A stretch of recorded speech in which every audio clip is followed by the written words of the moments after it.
All right, welcome everybody to the latest edition of the Tactical Games podcast, coming to you live from Rattler CrossFit. Recent expansion here at the gym. Pretty excited about that. Excited to have our guest Jeremy Moore on today. Jeremy Moore is the match director for the Tactical Games Sniper Challenge. So we're going to get into a little bit about the Sniper Challenge today, actually really in depth into the Sniper Challenge today. And then we're going to round it out with talking about the Occupational division at the national championship here in Texas this year. So welcome, Jeremy. I want to give a little introduction to yourself so some people understand, know who you are that are new to the shooting community. Yeah, man. I've been running matches of some sort, shooting competitions for going on 12 years now. And not new to the tactical games. I've been involved with it a little bit from the beginning, and looking forward to doing more of these sniper events this year. Yeah, you showed up at ETTS with your short shorts on and showed some of those boys how to run the shooters aggregate. Yeah, that was fun. I couldn't pass up, not competing at that one. It's so close to home, and I left there every day going, "Why do I run matches? It is funner being on the other side of things." But I enjoyed it. Well, it's good to have you there. And those of us that, know you and experienced, spent time with you, we're really happy to see you out there competing again. So that was pretty cool. So thank you for that. And to expand a little bit on why Jeremy is brought on to be the match director for the Sniper Challenge in particular, is he ran one of the largest, if not the largest, long ranges in the US for quite a while. And his match directing experience from 3-gun was historically one of the best long range heavy 3-gun matches in the country. So there's a whole lot of from that population, the 3-gun population, you get a PhD on how to set up a match in a way that is equitable across the board, because that's demanded, right, in those matches. And Jeremy's the obvious choice for it. The logistics behind, which we'll talk about in just a little bit, but the day 2, that's also, you have to understand not only the shooting, but you have to understand the logistics of how everything is going to flow to make sure nobody's getting backed up, nobody's waiting on anybody, those kind of things. So that's why Jeremy's here. That's why he's running this match. So yeah, and so I'm new to the long distance shooting matches. So Jeremy, what I'll ask is, why don't you explain this to me like it's my first time? You're trying to sell me on coming out to compete in the Sniper Challenge in Montana that we have coming up. Yep. So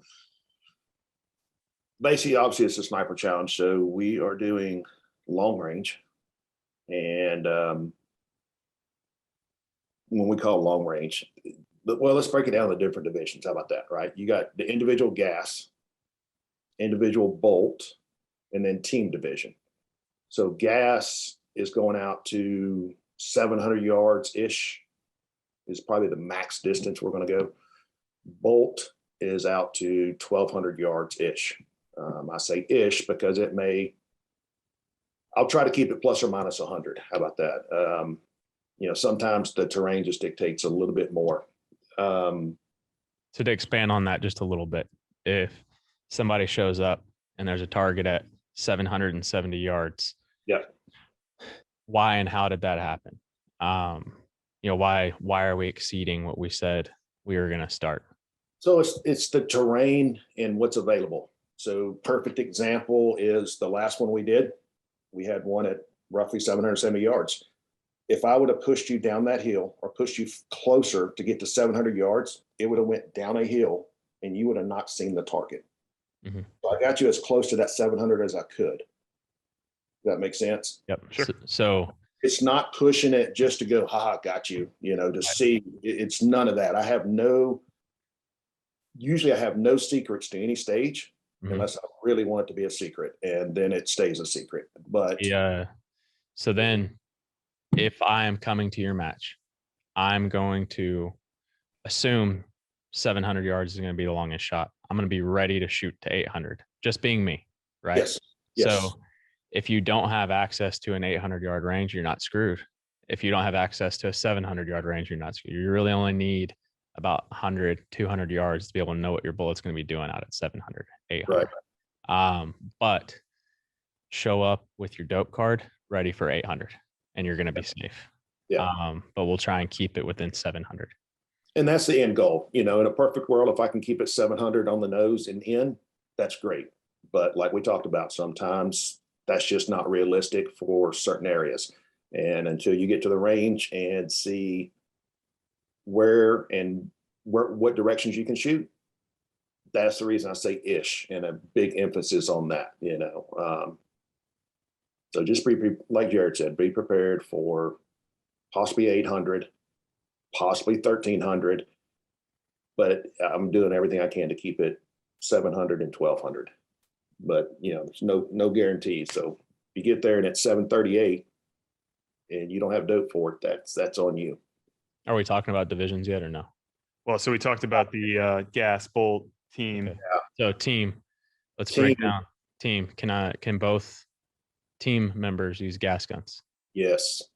So to leave it very loose, to be able to not restrict anybody, I guess we could say, you can use gas, you can use bolt. It's completely up to you. We want you to be able to bring, most people that will play this game has something in the safe they can bring out, maybe had to put a different scope on or something like that. So we're trying to leave it very loose to where the barrier to entry is small. Mm-hmm. Right? There's not a lot of rules on what the guns can and cannot have on them. And we'll dive into that here in a little bit. But yeah, you can have two gas, whatever you want. To boil it down to 100%, right? So you can have a bolt 308 and a gas 6 Creedmoor, or you can have a bolt 6 Creedmoor and a gas 308. But one of the two calibers has to be a 223 or a 308, right? It doesn't matter. It doesn't matter which gun is which. You can have a bolt 223, and then you can have a gas 6 GT, or if you can make that work. That's fine, but you've got to tell me when you sign up who's primary and who's secondary. Yes. Yep. Right. So I don't care which one of y'all are primary or which one are secondary. Mm-hmm. It just has to be logged when you sign up. Yep. So no questions about that. We've boiled it down. Right. So I'm a tactical game shooter. I've been competing in tactical games. I see Sniper Challenge. I want to come out and compete. I'm running a 223. I can put a 5x24 on my rifle if I'm running a 16-inch rifle, maybe change out my brake, and I can come out and compete with my gun. Is that what you're saying? Absolutely. Yeah, you can do that. 5x24, you don't even have to go that big. There was a couple guys that was running 10 power, 12 power at the last event. So Justin and I had a Vortex 4.5 to 27. I think Justin had a Leopold that went up to like 18. And neither one of us dialed above 12 when we were shooting. I was going to ask you that because I think a trap, Nick, a lot of people fall into is they got that 5 to 24 and they pay for 24 power and they feel like they always have to use it. And that's a huge mistake, right? Like Jared said, and I was going to ask him if he didn't bring it up. Sometimes dialing in, if I make a target, if you have to find a target, being able to dial up, that's where it's helpful, but then coming right back down to 8, 10, 12 power, that's what it should be done. Sure. So the only time I ever used the top end of the power range was when Justin was shooting and I was spotting for him. Yeah. So I think I was the only one in the team that cleared the 1200 target, and I shot that on a 12 power, right? Yeah. So the rule of thumb is 1 power per 100 yards. So that's kind of what, you're trying to stick to. Right. But so I haven't talked to Calorina about it in a while, but Calorina and I, last I talked, we're doing the Sniper Challenge in Alabama together. And I'm throwing a big scope on my 3-gun rifle that is an 18-inch 223. Mm-hmm. What's special about it, it's my 3-gun rifle, right? And I fully expect to show up and be able to shoot targets out to 700-800 yards with it and be 100% successful with it. Because if I didn't think I was going to be successful with it, I wouldn't be bringing it. I would find something. I have plenty of other guns to use, but I'm not going to go through the trouble. So bring your 3-gun rifle, bring your tactical games rifle. I shot the Texas 3-gun championship with a 14.5-inch pistol, pistol, AR, whatever. And I shot your match with a 14.5-inch gun too. So that had targets up to 600, 650 yards. It's fine. Those guns can shoot just fine out that far. With the correct ammo, I want to preface that real quick for those that are not familiar. If you're used to shooting 55s at tactical games or whatever, I would strongly encourage you to look into 69, 75, 77 grain, something heavier that bucks the wind once it starts getting out at further distance.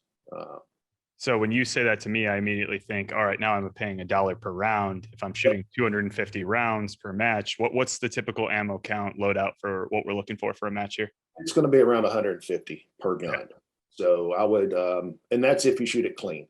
Like that's my end goal. Everything's going to vary some, so I always bring a lot more, but the goal is going in around 150 per gun, because if you start going above that in the condensed time frame, especially on bolt guns, these guys are going to be burning barrels out a lot quicker, and that's the costly part of it. So, and you're bringing your pistol as well, right? We're shooting some pistol in there. Okay. Yeah, we're shooting pistol in there as well. It's a little bit of both. So yeah, on the gas gun side, definitely bring a heavier bullet. I know Jared, you run what, 69s most of the time? Yeah, I just don't like burning my barrel up with 77s. Yeah, and that makes sense. And I run 77s on anything past 300. So it's just finding what works for you, and then bringing that, and then a bigger scope, 1 to 10, 1 to 12, or whatever you got really. All right. So day one of the competition, what does that format look like? Everyone's going to be different. Let me answer that in a different way. Obviously, it's a 2-day competition. One of the days, and they'll flip flop. It just depends on logistics and kind of how everything works out. One of the days, it's going to be a traditional style match where you will be grouped together with 8 to 10 other people. You're going to go to a stage. Everybody's going to shoot that stage, and then you're going to move to the next stage, right? And you're going to do that. So traditional 3-gun USPSA style, you got your squad and you're moving with them. It's just in traditional TAC games, right? You stay as a group. You go shoot this, and then we all move to this one, and we all move to this one, and you're going to do 6 to 8 stages in that day. So that's one of the days. It may not be day one. It may not be day 2. It's just one of the days. Instead of 3 stages plus an aggregate, it's also 5, 6, 7 stages in one day. So make sure that, yeah. And just to clarify that for competitors that are coming from tactical games, we're not talking about 7 stages that are 12 minutes long, or you're physically exerting yourself. So can you detail that just a little bit? Yeah. We'll get to that in a second. Let's stick on the one format. The other day, so we covered one of the days. The other day is what we'll call a long movement. And long is relative to time of year, location. There is no set, okay, I want you to run this much. It could be 2 miles, it could be 8 miles. You will be told what it is. I'm not going to just send you out there and just tell you keep going until you see a finish line. So the long movement, you're going to be told how many rounds you need if shot clean. So for example, you're going to call it 50, 60 rounds, whatever it may be. You'll be told the day before. You'll need this many rounds to complete it all. And at that point, we're going to do a staggered start. So we probably will release a person or a team every 3 to 5 minutes. And you'll take off. And as you're going along the long movement, you will come upon stages. You'll come to a stage, you'll complete that stage, you'll take off again and keep going. So you want to make sure you got water, whatever you need for that long movement. The last one we did, I think, was it 3 miles?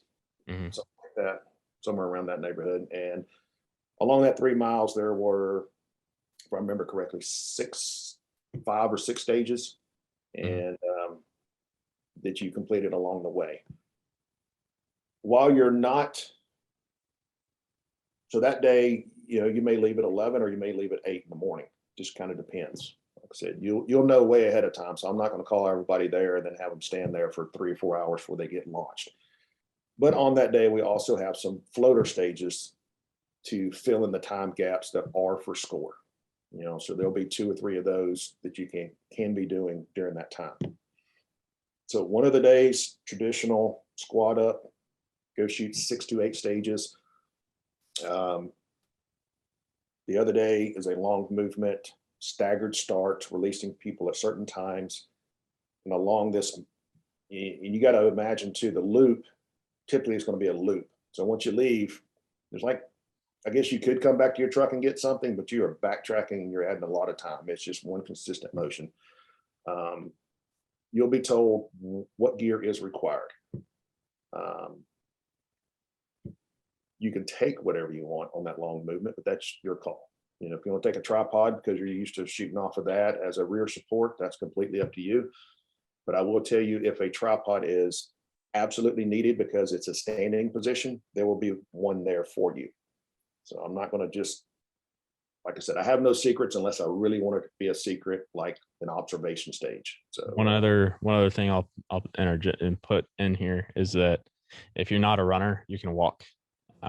Justin and I won the division. I ran it all, did you? We walked the only time we ran was when Sean was there with the camera and was yelling at us to run so he could make it. And we ran about 20 feet and stopped. So we walked the entire way. And I think most people do that. Like when I was out there, I didn't see a lot of runners per se. Yeah.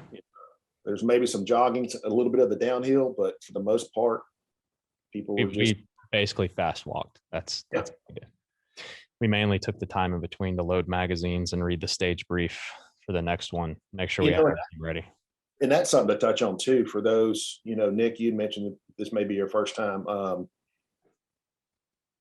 When we say bring 50 or 60 rounds, that's not bringing like 6 AI mags, 10 round mags. I think what a lot of people do is, whether it's on a backpack or whatever, take 2 mags of each. And then like Jared said, in between, your loadout for the next stage. Pull those loose rounds out of your backpack. And as you're walking to the next stage, you're just jamming mags. You just ready. Put our backpacks on backwards and we're loading magazines as we're walking and stuff. Yep. That's kind of what I do when I do run and gun events. I take the backpack and I sling it around right here. And in between it, I'm just jamming mags. Yep. So that's I think that's the way to do it, honestly. But okay. So we got the 2 things, the 2 different styles. So basically day 1 is a traditional like 3-gun USPSA type thing where you have, except there are multiple people shooting at a time. I think we had several, there's 4 or 5 people going at a time, pretty much in their lanes. However, one thing that has, people are like, oh, I'd do it, but I'm just not into the lifting heavy and doing all that stuff. This is, to say it's watered down is an understatement. It is basically a stress shoot, right? Yeah. So like, I think the heaviest thing I picked up was maybe 100-pound bag.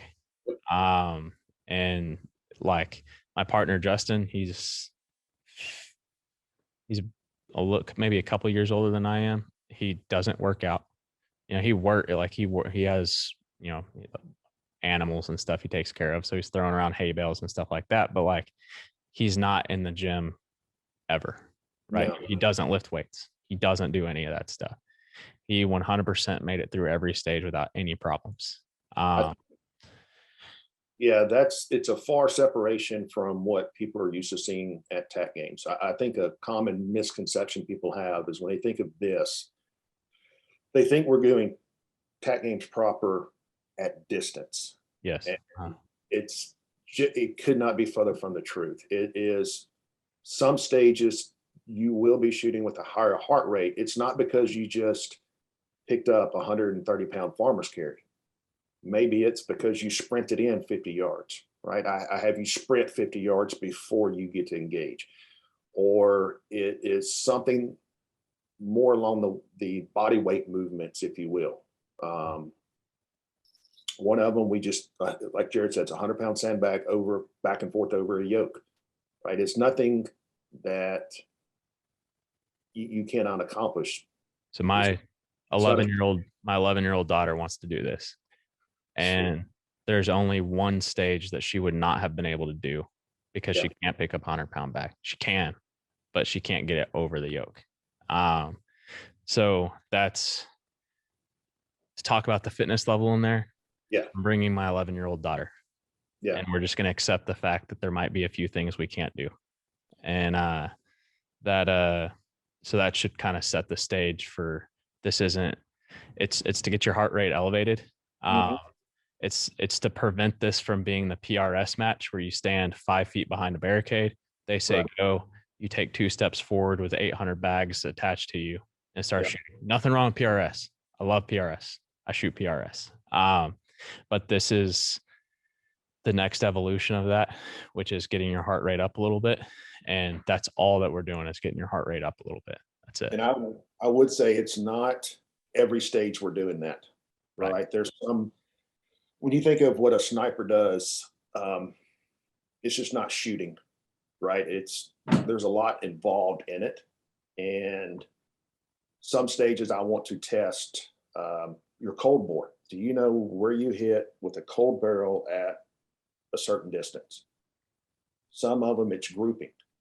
And then, yes, some of them it's going to be a higher heart rate. Some of them it is, there was one stage last year, we didn't shoot at all. It was strictly an observation stage.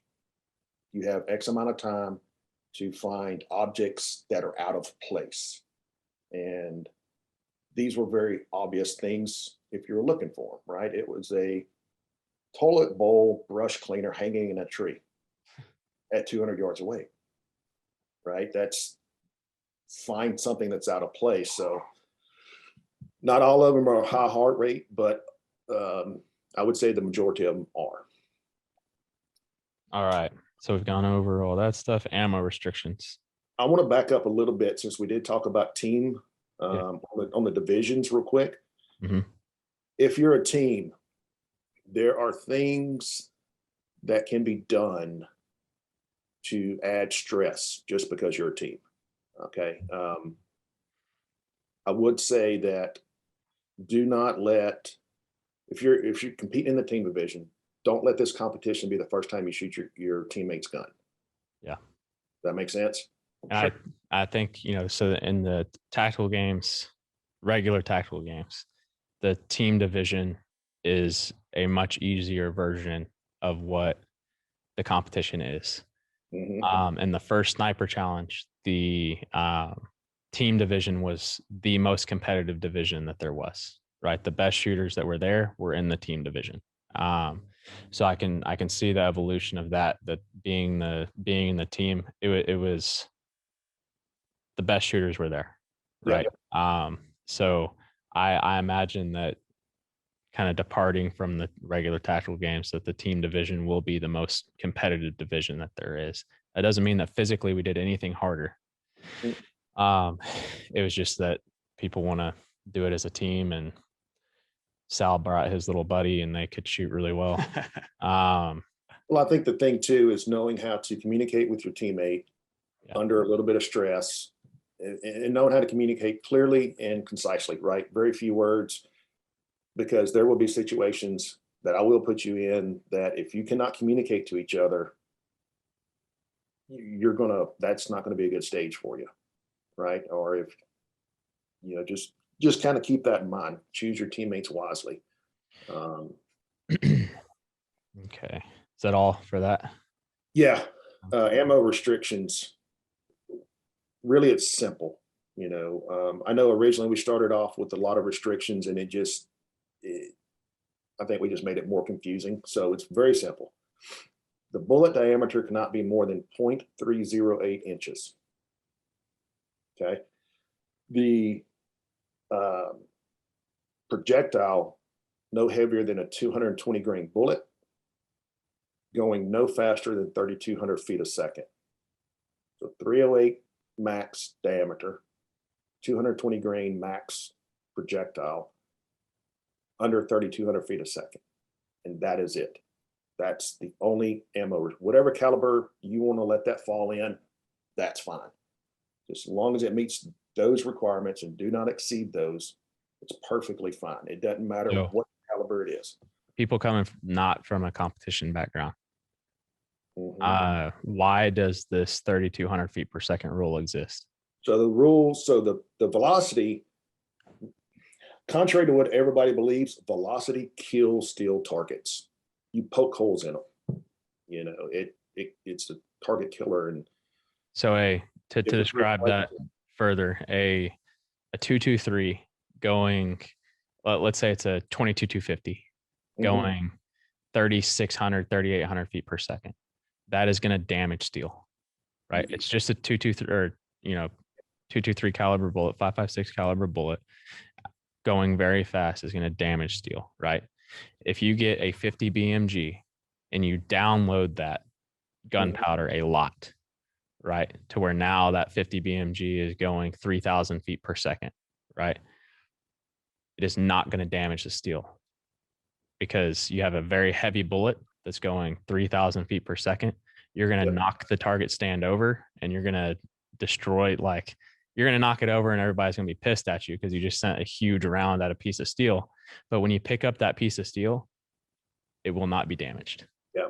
It's So fine. that's the velocity is to save the steel, right? Because you poke a hole in it, you put a dent in it.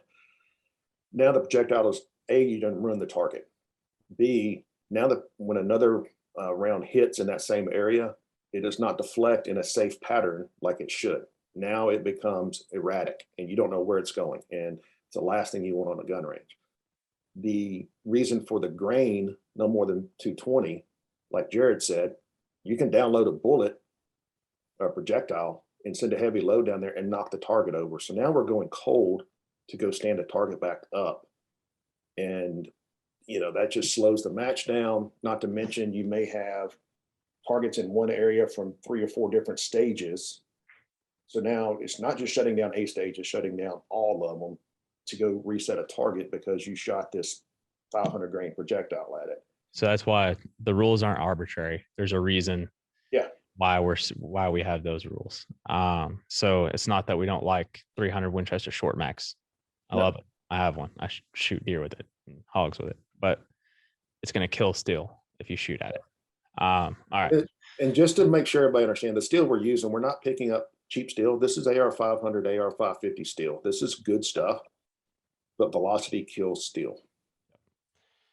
Okay. What can I have and what can't I have attached to my rifle? Cool. Accessories. So rifle, whatever you want, whatever muzzle device you want, a suppressor, a brake, a comp, whatever you want to call it, it does not matter.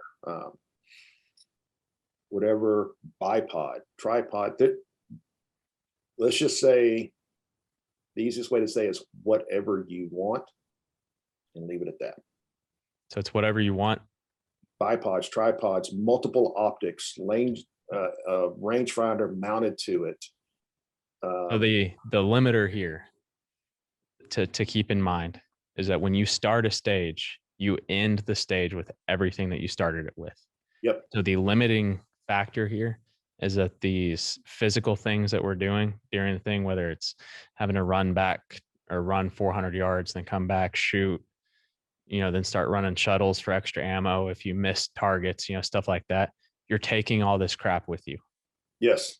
So if you take 100 pounds worth of stuff with you, you're carrying that 100 pounds of stuff everywhere you go. Yeah, on that one stage, just to clarify, on that one stage, right? So just because you start the match with all this stuff hanging off your rifle, whatever you start with on that stage, you got to finish with on that stage. But then the following stage, you may take off your front bag or your rear bag. Right? You can change. Yeah, you can change it all between stages, whatever. You can't change your scope on your rifle, but you can everything else. But so if you walk up to a stage and you got your tripod all extended out, you got your bipod on your rifle, you have a big, Armageddon gear bag, they say go. Now all of this stuff, I'm required to complete everything with it and finish with it. So before you step off onto a stage and realize you're not going to just be shedding gear the entire time. Yeah. So that is our limiter. right? What are you willing to take with you? Because all of a sudden, those really nifty gadgets that you have and stuff like that become much less important to you when you realize that you have to do all this stuff with those attached. So you have rifles. The Good. recording. Yeah. So next up, what about pistols? Any restrictions on pistols? Yep, 2 restrictions on pistols. No magazines longer than 140 millimeters, which it's basically, I guess the easiest way to say that, if you take a Glock 17 round mag and add a +5 or 6 to it, that's 140 millimeters. Typical staccato mag that comes with a lot of these pistols is 140 millimeters. That's restriction 1. Number 2, no frame mounted red dots. You can have a red dot that is mounted on the slide, but not one that's mounted on a frame. So when that slide moves back and forth, that red dot should move with it. Other than that, there is none. You can run a comp, you can run whatever triggers, 140 millimeter mag and a no frame mounted red dots. Other than that, that is it. Got it. And we went over the multiple stages, Yeah. talked about that already. Yeah. So what matches do we have coming up? What do we have on the schedule this year for Mid-July is Montana, which I am looking forward to because I've never been to Montana, and that's going to be interesting. I hadn't been to a lot of these ranges, but sort of just studying them on Google Earth and talking to a lot of people there. But July is Montana, and then I think it's mid-August is in Alabama, and then September we're going to Ohio. Nice. So I'm looking forward to those. It's different parts of the country, and you know, from what I've gathered at all these ranges that I've looked at and I've talked with the owners, there's a lot of neat things about them that will set them all apart.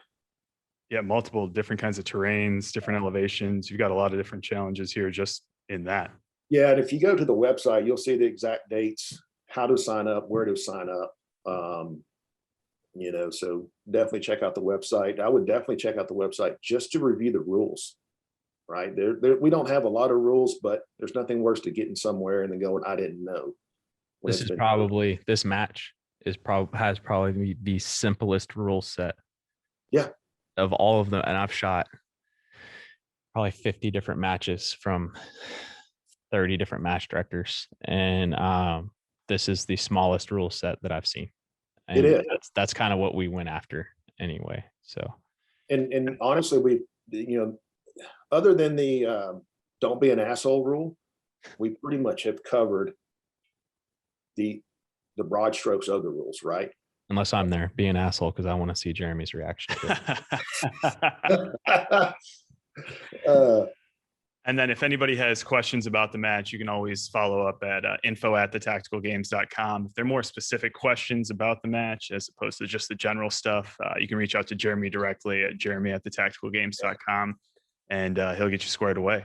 So, I would say too, there's a lot of good information on our Instagram account, Ttg.sniperchallenge. If you scroll back through there after the first event, we did a lot of surveys. There's a lot of good information. Honestly, everything we've talked about is on there.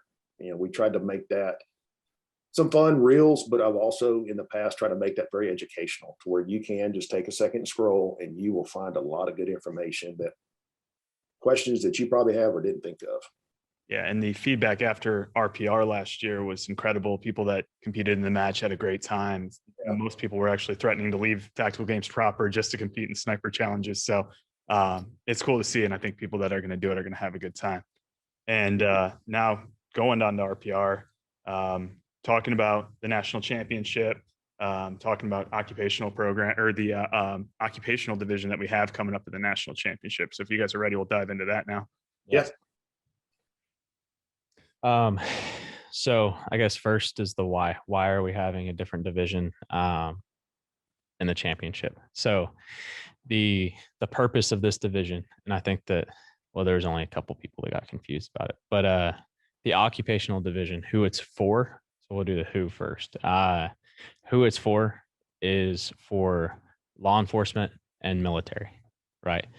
For law enforcement and military, the guidelines after talking to people that are from the military and from law enforcement So I did not come up with these guidelines. Your peers came up with these guidelines. So keep that in mind. These aren't my things that I'm coming up with. This is, I polled 20 or 30 different people that I know. I asked them what they thought would be appropriate. I compiled that and that's why we made these rules, right? So had to have served for 4 years, whether you were law enforcement or military. You have to have served for 4 years. Why? Why is that? What I heard back is that there's a lot of people that were only law enforcement for maybe 6 months, and now they want to sign up and they're a professional CrossFitter now, and they want to sign up and they want to compete against you. I think that if you've served for 4 years, that means that you are, bought in to that profession. So 4 years, you have to have been a law enforcement officer or military or combined service of the two for 4 years. Or so you don't have to be like, oh, I've only been a cop for 8 months. I have to wait 3 years and 4 months to shoot in this video. No, if you are currently a police officer getting a paycheck to be a police officer, or you're currently in the military, you are also qualified for this division. Okay. So just because you haven't accumulated 4 years yet doesn't mean you're not qualified. Now, if you are competing in this division this year and you've been a cop for a year, and then a month after the championship, you quit your job and you're not a cop anymore, and you were only a cop for combined 18 months, now you can't compete in that division anymore. Okay. You didn't serve for your 4 years. And just to be clear on that, we are talking about state and federal enforcement, right? Yeah. So agents, they work as well. Obviously there's going to be like, hey, I was in the military for 2 years and I got, hit by an IED and I don't have a leg anymore. And that's, why I didn't. Yes, you can compete too. I'm not like, don't send me 1,000 messages saying, well, I moved, but I was a cop for 2 years. If there's a legitimate reason why, like you were injured and you couldn't keep doing the job anymore, we'll bend the rules for that. Not bend the rules. We're just going to say, yes, you can compete. And if somebody has a problem with it, they can compete.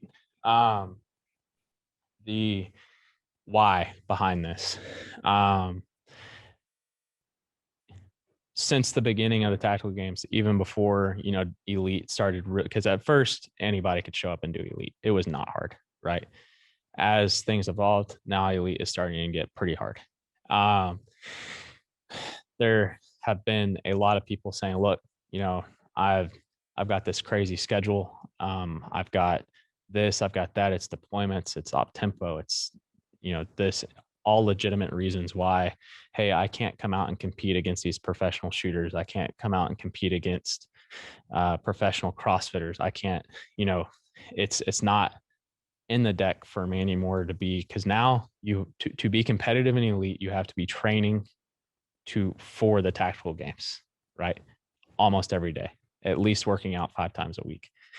So we heard a lot like, hey, I have to go to work on Monday. Like this 250-pound bag could hurt me and affect my performance at work. So I can't do this anymore. That's one reason why we're doing it. The other reason why we're doing it is because of the climate of those two professions. I think that there needs to be a stress relief, and I think that there needs to be an opportunity to compete against your peers, those people that you're going to work with, those people that you're being deployed with, and see where you stack up against the people that are in the same situation or very similar situation that you are with your profession. And again, to reiterate it, the sense of community within the people within those professions. I think that there needs to be a time to break away to where you can come and relax around those people. Right. So those are the main reasons why, but creating an environment where you're competing against your peers, there's going to be a lot of skill transfer there where you can talk about the different things, do that stuff. And also you can still come and be competitive without having to compete against people that are specifically training to be good at the tactical games. Right. So that's the reason behind it. You have anything else to add? No, I mean, just the occupational programming, if you wanted to touch on that. So here soon, we're also, there's a lot. The tactical games programming is awesome. Zach Forrest is arguably one of the most knowledgeable people. I mean, you could put him in a group of maybe like 50 people in the nation and he's in that group when it comes to programming for fitness, longevity, and specific sport, and then functional sport. And he has a professional background that as a CrossFitter, and he has a professional background in the military that supports his ability to say, yes, this is how you need to train, right? He is training stuff so that you're good at the tactical games, so that you can come out and be really good at the tactical games. This occupational programming is specifically programmed for people that are in the military and law enforcement. So what is the difference in those things? The difference in those things is how the programming is structured. So you're not waking up sore as hell the next day because you have to go sit in a car for 6 hours. And if you just got done doing, 2 days of that week, heavy lifts with your legs, and then you go sit in a car for 8 hours, now your hip flexors are tight and you can barely stand up when you get out of your car, so the programming is such so that you can go and perform at your work every day, but you're still seeing incremental improvements in your fitness and your mobility and your ability to do your job. And there's also going to be a lot of prehab. So rehab is after you've been hurt. What we should all be doing is prehab as well, right, which is preventing future injuries from happening. So as a cop, you're sitting there in your car, you have 800 pounds of gear on all the time, and you're walking around and you have an extra 600 pounds of everything on your chest and your belt. And, I'm not going to say what kind of weight it is. Anywhere between like 20 and 60 pounds, depending on who you're talking to, is what you're normally walking around with. So what does that mean? There's simple things that you can do every day that is going to prevent you from being that 60-year-old guy that's had the job for 40 years with the deteriorated back, can't walk, stuff like that. There are things that you can do every single day to prevent that. So that is prehab stuff.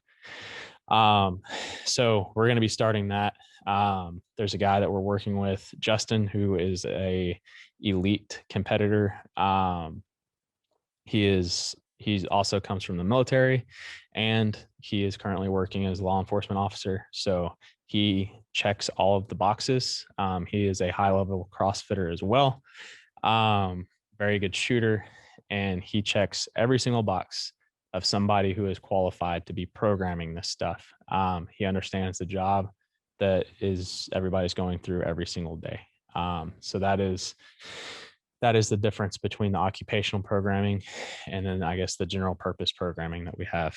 And the idea there too is to limit the amount of equipment needed. So lower the barrier to entry, really make it accessible to a guy or a girl that wants to jump out of their squad car maybe, or, they're just coming home for the night. They've got 45 minutes to get after it in their garage. Yeah. That's what it's geared towards. You can have a little bit of equipment or you can have zero equipment, and it's going to be good stuff to be doing every day. Yep. Perfect. All right. Well, Jeremy, you got anything before we sign off today? Sounds good, man. No, I don't. All right. Well, we'll look forward to the occupational programming, the occupational division, Sniper Challenge, obviously. Again, if you guys have any questions, please reach out to us. We've got info@tacticalgames.com. We've got Tactical Games social media, Sniper Challenge social media, and the training social media. All right. Thank you all and have a great day. See you, Jeremy. See you, bud.